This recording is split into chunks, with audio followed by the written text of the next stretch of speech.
Hey Hub, Sobat Jokowi Official, gimana kabar kalian Gus?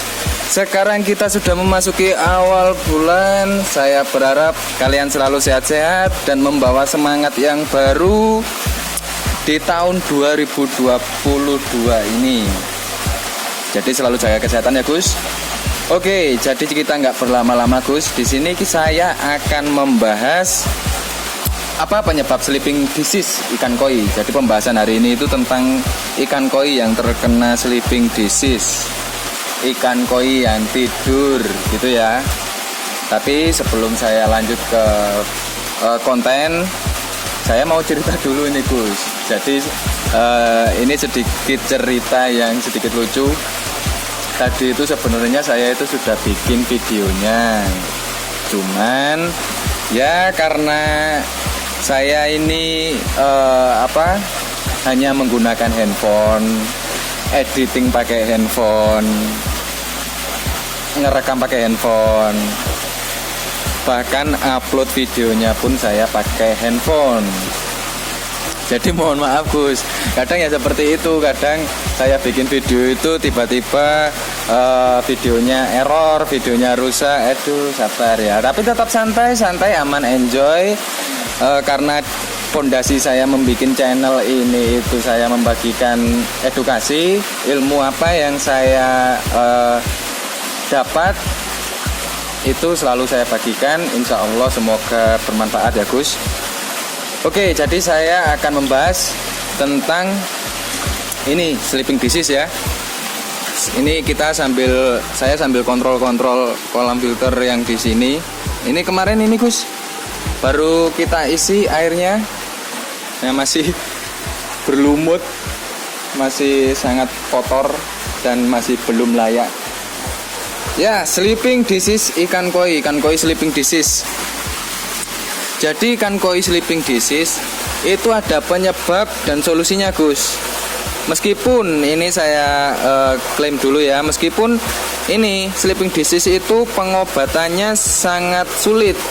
Jadi dari angka 100% itu angka sembuh total mungkin berkisar di angka 20 sampai dengan 30% itu ikan koi bisa sembuh. Memang ini penyakit yang kalau dilihat secara langsung itu sederhana tapi sangat berbahaya dan momok bagi penghobi maupun petani ikan koi.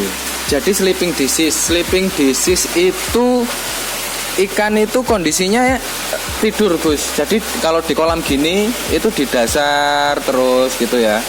Ikannya dalam kondisi kadang gini renangnya itu gini, cuman searah gitu, nggak mau naik permukaan meskipun dipakan gitu ya. Penyebab yang pertama, jadi kita langsung ke penyebabnya dulu. Penyebab yang pertama, suhu air terlalu dingin. Kenapa Mas suhu air terlalu dingin? Saya jelaskan dulu. Ikan koi tidur atau ikan koi disease itu adalah termasuk dari kategori penyakit yang terserang virus. Kalau saya nggak salah namanya virus KSD. Jadi di ikan koi itu Gus, itu ada yang namanya virus KSD dan juga virus KHV. KHV itu penyebutannya biasanya penghobi maupun petani ikan koi itu herpes. Jadi penyebab yang pertama seperti yang saya katakan adalah suhu yang terlalu dingin.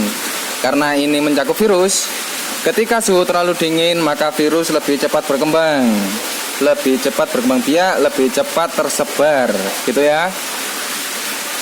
Lalu penyebab yang kedua adalah cara handling yang kurang tepat.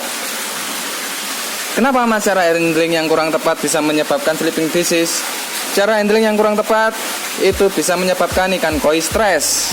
Dampaknya ikan koi mudah terkena virus, entah itu virus KSD maupun virus KHV atau herpes. Lalu yang ketiga adalah sudah sering kali saya bicarakan penyebab ikan koi sakit, termasuk sleeping disease ini, lingkungan air yang kurang bersih. Jadi kalau kita bicara ikan koi sakit itu pastinya kita harus tahu lingkungan mereka hidup, yaitu apa lingkungannya, yaitu air. Jadi kalau lingkungan airnya bersih, jernih, Ini ya, kolam air yang airnya itu jernih, itu belum tentu kualitas pH, kualitas TDS maupun kualitas airnya benar-benar baik. Jadi saya tekankan lagi bahwasanya air jernih belum tentu steril, belum tentu airnya sehat, gitu ya Gus. Jadi penyebabnya ada di 3 poin itu tadi. Yang pertama adalah suhu yang terlalu dingin, dan yang kedua adalah cara handling yang kurang tepat, dan yang ketiga adalah kualitas air yang kurang baik. Jadi penyebabnya ada 3, dan langsung kita lanjut ke pembahasan solusi. Solusi yang pertama, gimana kalau suhunya terlalu dingin? Ini saya kasih tahu dulu Gus, kenapa kolam ikan koi itu minimal kedalamannya adalah 1,5, 1,7 atau bahkan lebih dalam itu lebih baik. Dikarenakan apa? Suhu ketika kondisi kolamnya itu dalam, suhu air terbagi menjadi 2. Bisa jadi di atas permukaan air itu hangat, di dalam air terlalu dingin.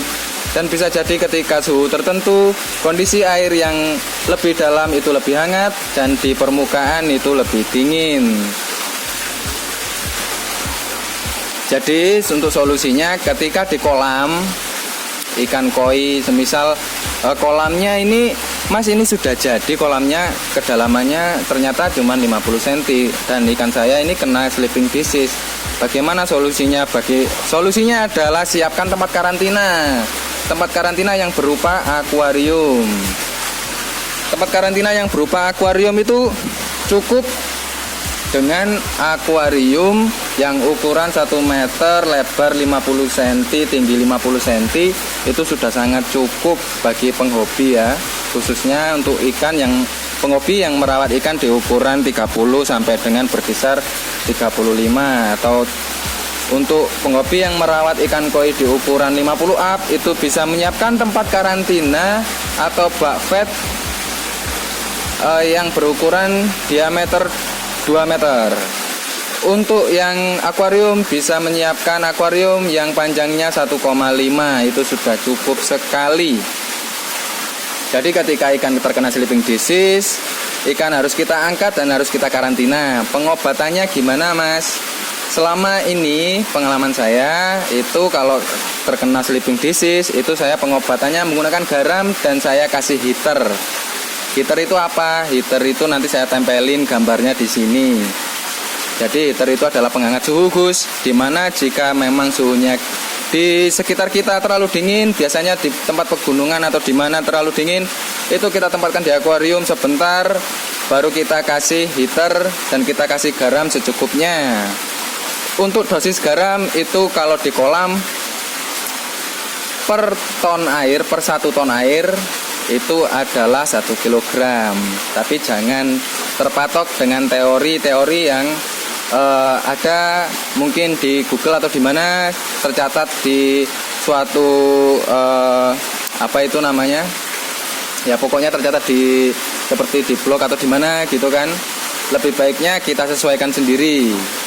Semisal satu akuarium itu biasanya kalau saya satu akuarium ukuran 1 lebar panjang 1 meter, lebar 50 cm, itu saya penggunaan garamnya di sekitaran setengah kilogram saya pakai. Biasanya setengah sampai 1 kilogram.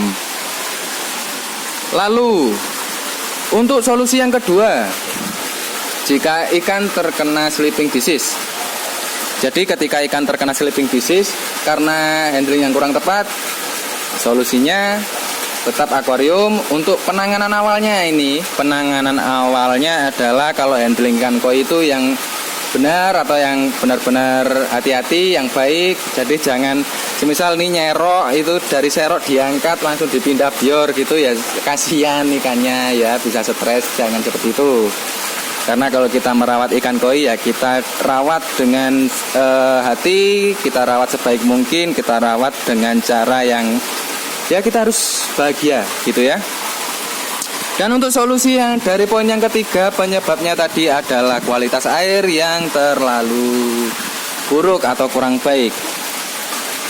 Rutin untuk cek kualitas pH, rutin untuk cek kualitas TDS, Dan rutin-rutin untuk backwash. Semisal rutin-rutin untuk backwash itu, saya mengatakan rutin-rutin untuk backwash, saya tidak menganjurkan untuk setiap hari backwash, enggak. Cuman kita mengondisikan dengan lingkungan air dan populasi ikan yang ada di kolam kita masing-masing. Suatu contoh, semisal ini sudah sering saya bicarakan, di sini ada sekitaran 25 ekor dengan kapasitas kolam lebarnya sekitaran ada ini 3 meter dan panjangnya itu ada sekitaran 5 meteran. Itu saya rutin backwash 1 bulan sekali. Itu ya Gus. Dan untuk pH yang bagus adalah berkisar di angka 6,5 sampai dengan 7. Dan untuk TDS yang bagus di bawah 200. Itu ya Gus. Jadi penyebab dan solusinya adalah seperti itu tadi. Kesimpulannya adalah karantina ikan yang harus disiapkan jauh-jauh hari sebelum kita merawat ikan koi. Lalu untuk mungkin menanggulangi sebelum kena ini sleeping disease. Jadi seperti yang saya bicarakan bagaimana caranya kita menjaga agar ikan koi tetap sehat, itu ada videonya saya buat. Itu saya pakai bawang putih. Untuk takarannya saya 1 kg, biasanya saya kasih bawang putih 3 sampai 5 siung. Bawang putih ya, bawang putih. Itu kan murah, mudah, simpel, sederhana, cari di pasar-pasar tradisional itu banyak. Jadi saya itu menerapkan apa yang mudah aja, nggak usah cari-cari yang terlalu sulit untuk dicari. Jadi yang sederhana aja, nggak usah terlalu yang berlebihan seperti obat-obatan atau apa gitu, nggak usah. Ya, jadi kurang lebihnya seperti itu Gus. Jadi kalau memang video ini bermanfaat jangan lupa di share. Dan kalau memang suka dengan video ini jangan lupa di like. Dan yang paling penting adalah jangan lupa selalu dukung Jokowi Official di video-video yang selalu saya berikan. Terima kasih. Salam pecinta ikan koi Indonesia. Bye.